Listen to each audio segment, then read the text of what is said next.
Олжас Сейітов. Бақыт жолы. Иллюзия тұзағы. Сонымен, біз өте қызықты тақырыпқа көштік. Бұл тарау көп пейнхантинг сеанстарынан кейін зерігіп тұрып қалған кейбір эйфорияшылар үшін пайдалы болмақ. Сіз айлар бойы реніштерді, қорқыныштарды, жоғалтуларды, әрі өшпенділікті жойып, эйфорияшының барлық жан жарасын тазартасыз. Оның жауапкершілігін арттыратын сияқтысыз. Бірақ ол сізге өмірінде еш өзгеріс болмай жатқанын айтады. Ол пейнхантингтің оған берген барлық жақсылықтарын әділ түрде бағалайды. Әдістемеге және маман ретіндегі сізге өте риза. Бірақ ол тығырыққа тірелді. Өшпенділікте де адам пейнхантингтің нәтижесі жоқ деп шағымданады. Бірақ ол сонымен қатар әдістеменің қадірін кетіреді. Ал мына зеріккен жолдасымыз еш нәрсенің қадірін кетірмейді. Әдістемеге көңілі толады. Бірақ тығырықтан зардап шегеді. Ол сізге мынадай қызық нәрсені айтады. Пейнхантингке дейін мен бір нәрсеге қол жеткізу үшін тырмысып күш салатынмын. Жан азабым маған қозғаушы күш болатын. Қорқынышымнан жұмыс істеп, несие жабуға тырыстым. Ата-анама жағуға тырыстым. Бірақ қазір осы жан азабы жоқ. Мен мотивацияны жоғалттым.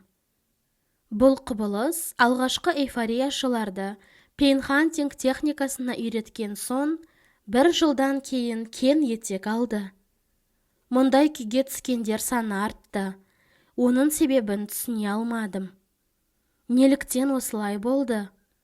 Бұл құбылыстың артында жасырын тұрған не? Адамдарды жан ауруынан арылту дұрыс болмағаны ма? Әлде адамдар бір нәрсеге ұмтылуы үшін жан азабы қоғамға шынымен пайдалы болғаны ма? Осы сұрақтарды өзіме қойып, әрі кейістерді талдай отырып, мен осы кейістердің бір ортақ заңдылығын байқадым. Олардың адасуының басты себебі иллюзия.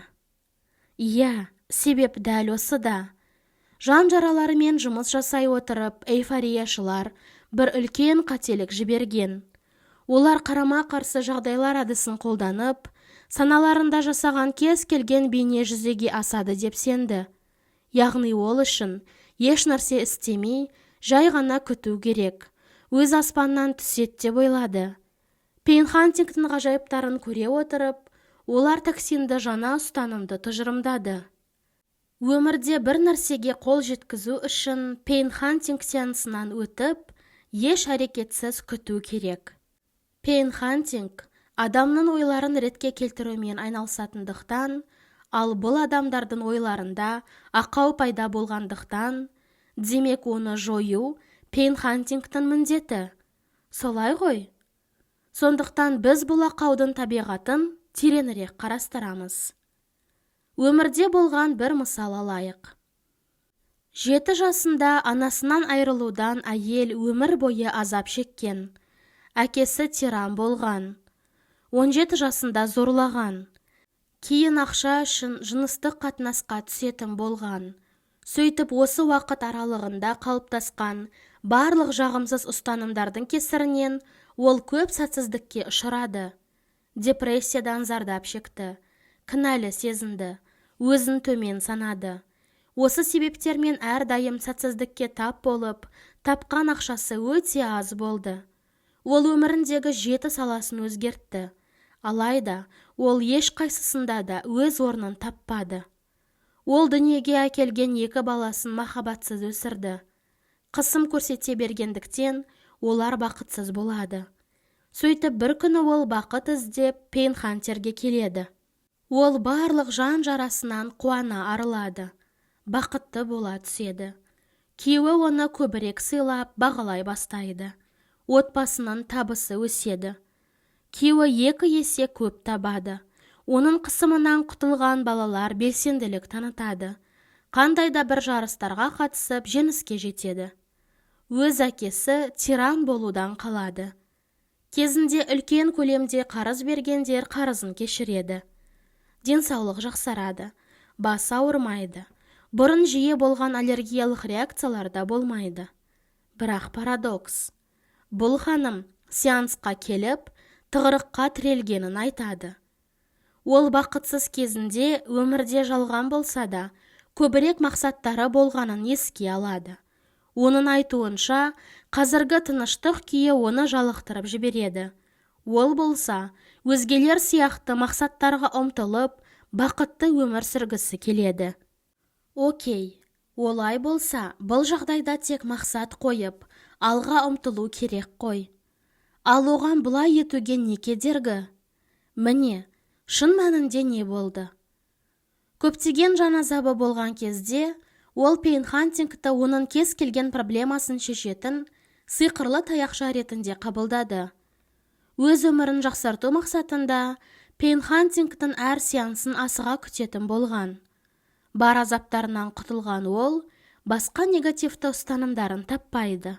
Ал бұл оны мұнайтады. Демек, ол жан азабы жоқтығынан азап шегеді.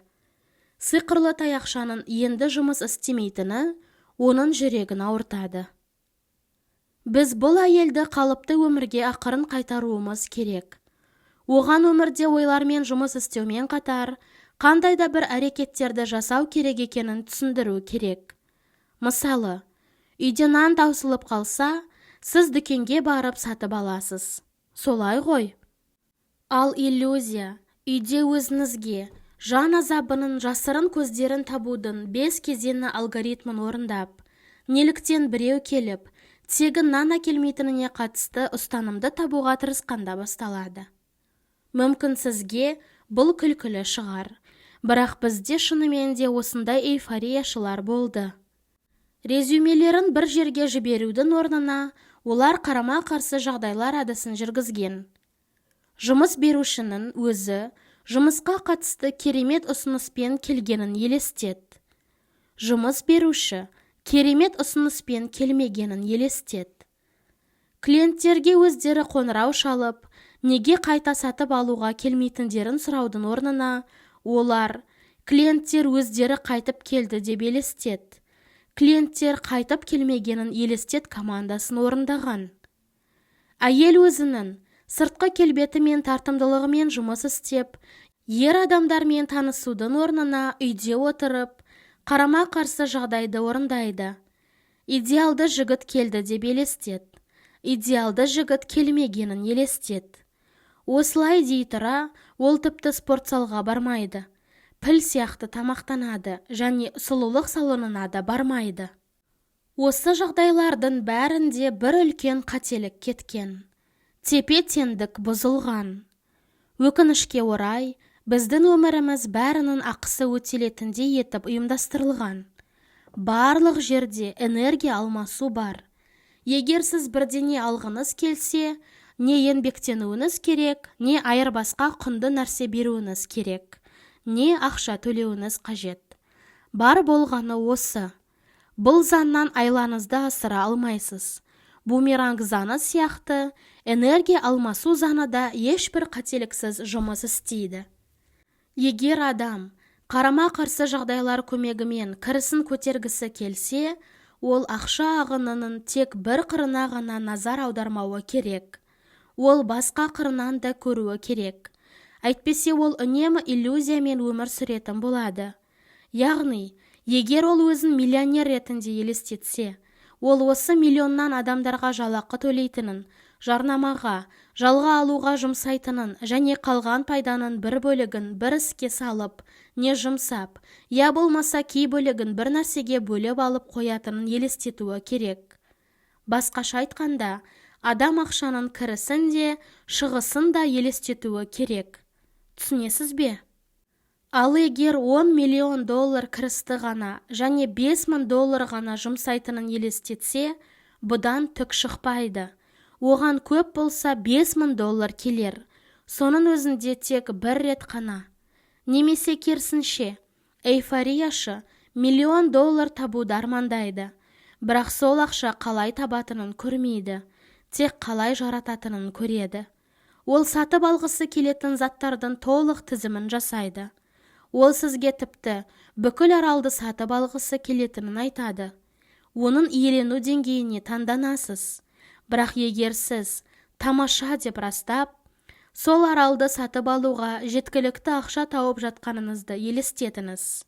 Аралды сатып алуға ақша жұмсап жатқаныңызды елестетіңіз деген қарама-қарсы жағдайлар командасын берсеңіз, эйфорияшымен не болмақ? Эйфорияшы тортқа айналады. Ол мұның шындыққа жанаспайтынын түсінеді. Жеткілікті ақша таппай, арал сатып ала алмайды. Өйткені сонша ақша табу үшін жеткілікті әрекет жасамады. Бар болғаны осы. Сиқырлы ештеңе жоқ. Егер сіз идеалды ер адамды елестетсеңіз, оның сізге гүл сыйлап және комплимент айтатынын ғана елестетіп қоймай, жауап ретіндегі оған ұнамды өз әрекеттеріңізді де елестетуіңіз керек. Түсінесіз бе? Әйтпесе идеал жігітті тек бір күн уақыт өткізуге табасыз, ал келесі күні ол жалығып сізден қашып кетеді. Егер сіз табысты бизнесті елестетсеңіз, журналдың ең бай адамдар тізімінде өзіңіздің аты-жөніңіздің тұрғанын ғана емес, сонымен қатар бизнестің барлық басқа аспектілерін елестетуіңіз керек. Егер табысты бизнестің қалған бөліктеріне қатысты жұмыс жасамасаңыз, сіз тек сол елес күйіндегі нәрсеге қол жеткізесіз. Бір күні шарлатандар сізге келіп, сізді ең бай адамдар қатарына қосу үшін қомақты ақша сұрайды. Ал сіз өз иллюзияңыздың тұтқынында болғандықтан, арманым орындалды деп қуанасыз. Сөйтіп қарызға ақша алып, осы тізімге кіресіз. Сосын осы арманыңыз үшін 3 жыл қарызыңызды өтейсіз. Бұл тұзақты түсіндіңіз бе? Бір сөзбен айтқанда, пейнхантингпен кез келген адамнан айла асырам деп ойламаңыз. Мына шындықты есте сақтаңыз.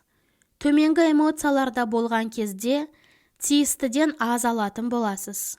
Өйткені негативті эмоцияларыңыз кіріс табысқа, махаббатқа, сый-құрметке және тағы да басқаларға жолды жауып қояды. Ал шкаламен жоғары эмоцияға көтерілгенде қызықты әсер аласыз. Жай ғана үйде отырып құрбыңызбен сеанс өтесіз. Сәтті сеанстан кейін кенеттен сізді бұрын бағаламаған жігітіңіз пайда болады. Анаңыз әрекеті үшін кешірім сұрайды. Жарты жылдан астам уақыт күткен ақшаға қол жеткізесіз. Демек бәрі осылай керемет түрде жақсарады. Сізге кедергі болған барлық тосқауылдарды алып тастағандықтан осылай болды. Дәлірек айтқанда, есік алдында тапсырыс беріп, бірақ ала алмаған тауарларыңыз тұрды. Біз жай ғана есік аштық. Сіз тапсырысыңызды қабылдап, Алланың берген сыйын алғандай сезіндіңіз. Негізі бұл өзіңізге лайық тапсырысыңыз. Есік жабық болғандықтан, оны бұрын ала алмаған едіңіз. Бірақ осы тауарлардың бәрін алып, келесі жолы есікті ашуға әрекеттенсеңіз, онда ғажап түрде жаңа сыйлық пайда болғанын көрмейсіз. Енді бұл сыйлықты өзіңіз сатып алуыңыз керек. Түсінесіз бе? Зерігу деңгейінен жоғары қарай біз әрекет ету жолымызды өзгертеміз. Пейнхантинг сізге бұрын болған нәтижені қайтадан бермейді. Алайда, пейнхантинг әлі де жұмыс істеп тұр. Тек басқа жолмен. Әлде қайда маңыздырақ деңгейде. Келіңіздер, соны қарастырайық. Бақытты болуға кедергі жасаған барлық жан азабын алып тастағаннан кейін, келесі кезең басталады. Яғни, бақытты болып қала бересіз. Тек мақсатқа жету үшін әрекет етуге кедергі болатын барлық жан жараларын жоюымыз керек. Айырмашылықты түсіндіңіз бе? Біз сіздің болуыңызбен жұмыс жасадық. Енді біз әрекет етуіңізге көшеміз. Міне, осы жерде қымбаттыларым, жаңа ойын басталады. Демек, есейетін кез келді. Енді бір нәрсеге жету үшін әрекет ету керек.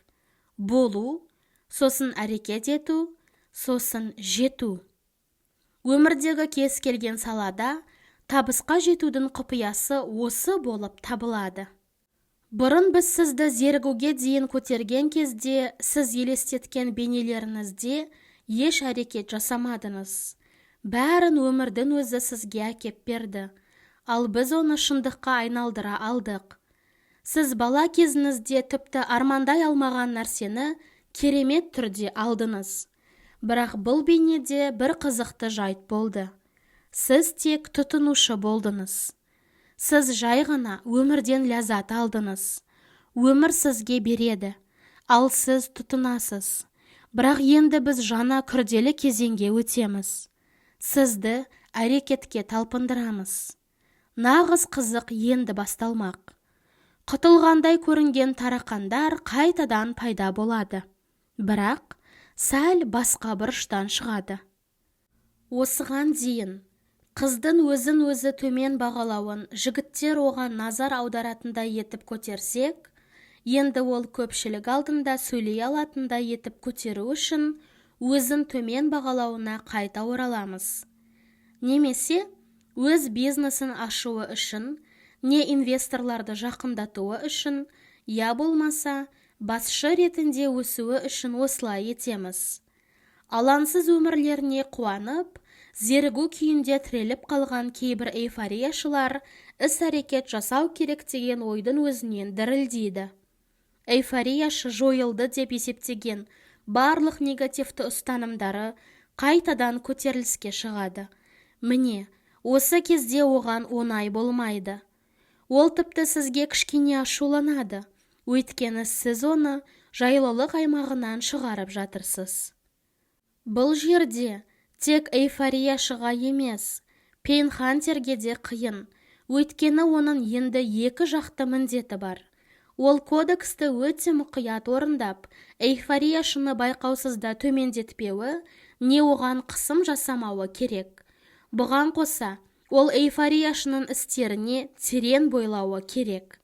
Егер сіз бұрын жағдай түсінікті, әрі біркелкі болған оның балалық шағы мен отбасылық өмірін талдасаңыз, енді сізге эйфорияшының кәсіби қызмет саласына үңілуге тура келеді. Егер эйфорияшы, мысалы, қазынашылықта жұмыс істесе, одан жұмысына не кіретінін айтып беруін тартынбай сұраңыз. Кейбір қаржылық операциялардың мәнін түсінбесеңіз, эйфорияшы бұған ренжімейді. Қайта ол оның барлық қорқыныштарын түсінуіңіз үшін негізгі жайттарды қуана түсіндіреді. Егер ол ауыл шаруашылығында жұмыс істейтін болса, сіз осы салаға қатысты процестерге тереңірек үңілуіңіз керек. Эйфорияшы оның жұмысына қызығушылық танытқаныңызға өте риза болады, және ол өзін үлкен алаңда жалғыз жауынгер ретінде сезінбейді. Егер ол қателессе, сіз оның проблемасын түсінетініңізді білетін болады. Кәсіби жаргонизмнің мағынасын мұқият жазып алыңыз. Эйфорияшыдан оларды мысалмен түсіндіруді сұраудан тартынбаңыз. Дәл осы себеппен эйфорияшы зерігуге тірелген кезде оны шығарып алу қиынға соғады. Ол өзін ешкім түсінбейді деп ойлайды. Ол өте жақсы брокер болуы мүмкін. Бірақ ол барлық пейнхантерлер бұл тақырыптан алыс екенін көреді. Сондықтан оған көмектеспейді деп ойлайды. Ол сеансқа келіп, мансабындағы тығырықтан шыққысы келеді. Оның болуымен ешқандай проблемасы жоқ. Ол өзіне толық сенімді, оның ешкімі қайтыс болмаған, оны ешкім тастап кетпеген. Бірақ жұмыс орнында біраз қиындықтар болды. Демек, оның әрекет етумен проблемасы бар.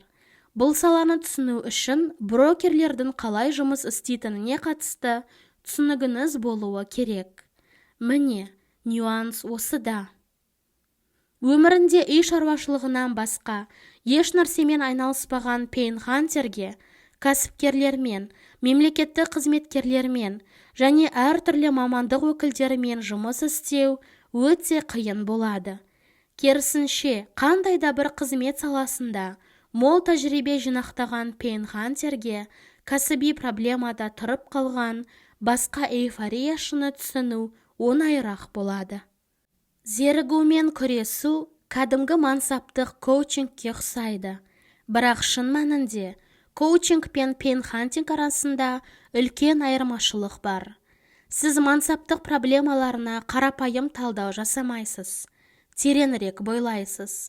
Оның психологиялық тығырыққа тірелуі қай жерде болатынын мұқият қадағалайсыз. Және оны тапқан бойда жан азабының жасырын көздерін табудың 5 кезеңін, содан кейін қарама-қарсы жағдайлар және жан азабын жоюдың басқа әдістерін қолданасыз. Түсіндіңіз бе? Мысалы, эйфорияшының бизнесте проблемалары бар. Айталық, ол бір айналымда тұрып қалды және кеңейе алмады. Кеңейе алмауының себебі ол өндірістік қуат шегіне жетті. Ал қуаттылығын арттыра алмауының себебі жаңа құрал жабдықтарды сатып алуға қаржысы жетпейді. Ал қаржыландыруды алу үшін банкке жүгінуі керек. Осы жерде қарапайым жаттықтырушы оған бизнес жоспар жасап, банкке тапсырыс беріп, несие алуға бағыт-бағдар береді. Бірақ сіз пейнхантер ретінде әрі қарай жүресіз. Сіз оның әңгіме банкты қаржыландыру туралы болғанда тұнжырап кеткенін байқайсыз. Осы эмоционалдық күшеюін бірден ұстап, жан азабының жасырын көздерін табудың 5 кезеңі алгоритмі бойынша сұрақтар қойып, токсинді ұстанымды табасыз. Мысалы, сіз үлкен қарыздан қорқуын табуыңыз мүмкін. Бұның артында оның балалық шағындағы бір оқиға тұрғанын анықтайсыз.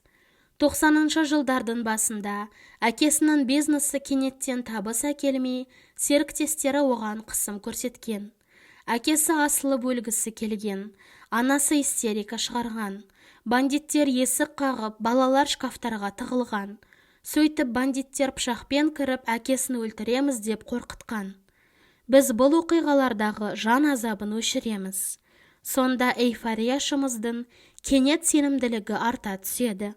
Ол енді зерігуде емес, ол ынта жігерге көтеріле бастады. Сіздің араласуыңызсыз өзі бизнес жоспар құрады.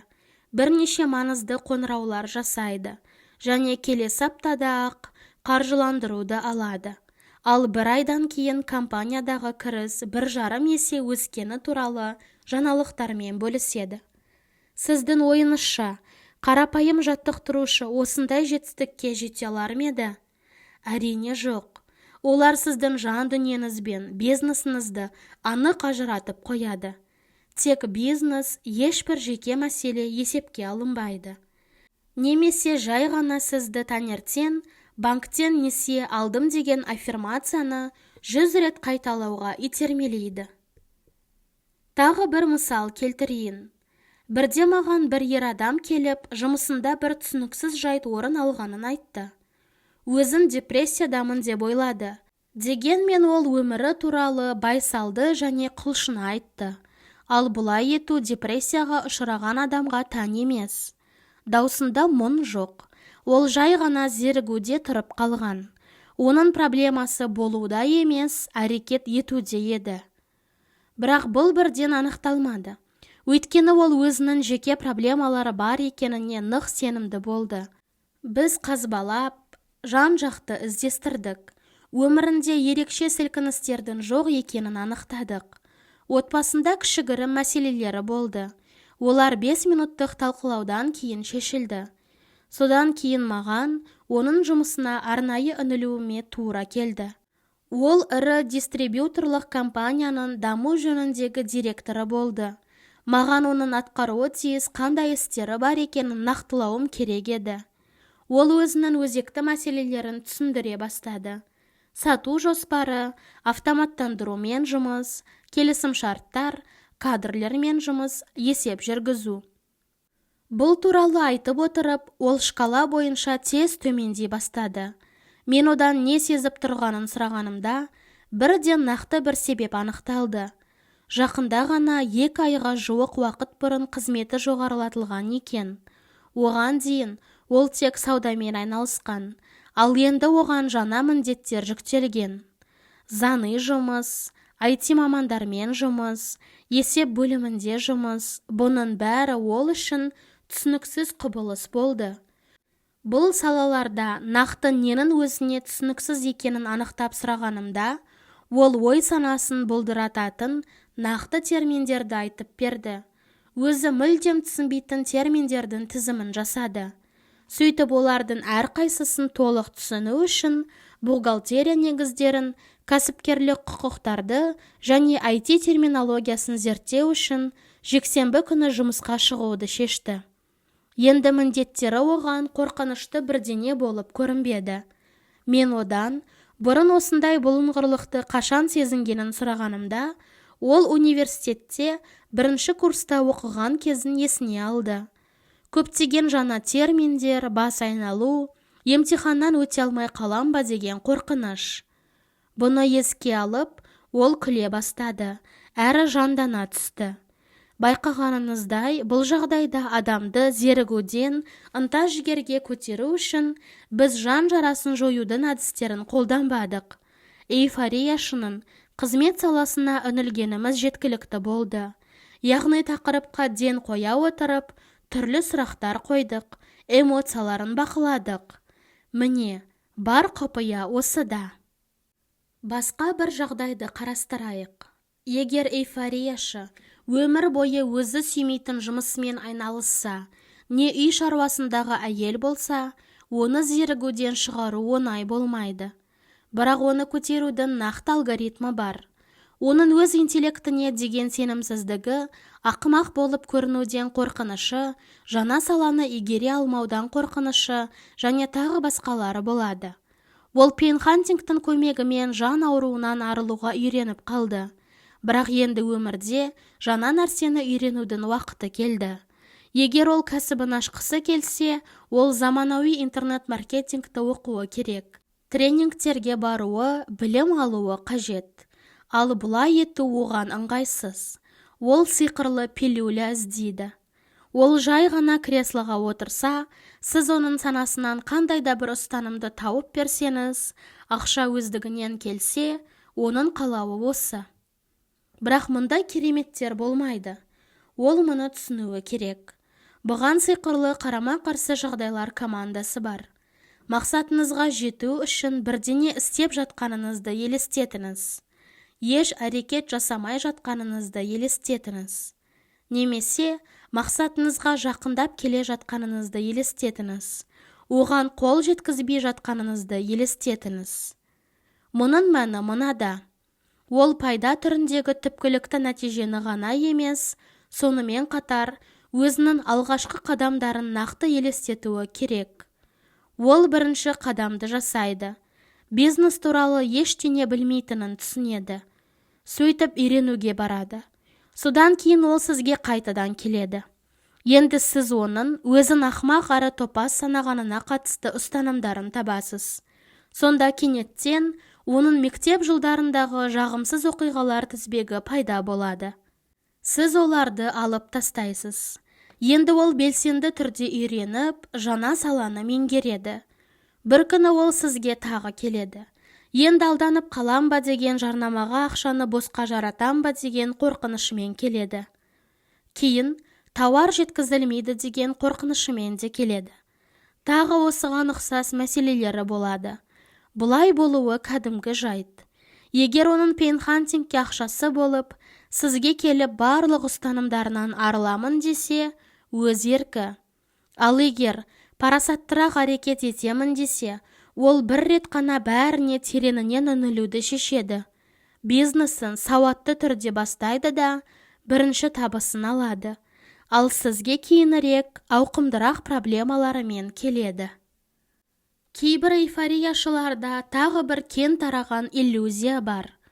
Олар пейнхантингті өзгенің басын айналдыруға, дуалауға қолдануға болатын сиқырдың бір түрі деп ойлайды. Олар ең ақымақ, қарама-қарсы жағдайлар командаларын құрастырады. Мысалы, Брэд Питт сізге келіп, гауһар тастар сыйлағанын елестетіңіз. Брэд Питт сізге келмегенін елестетіңіз. Мұның бір күні орындалатынына шын жүректен сенеді. Шын мәнінде, сізді аса ренжіте қоймайын. Егер осындай қарама-қарсы жағдайлар қарастырсаңыз, бұл бейнелер шынымен орындалады.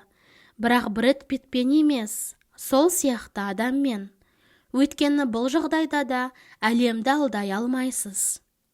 Махаббат қатынастары бұл екі адамның өз еркімен қосылуы.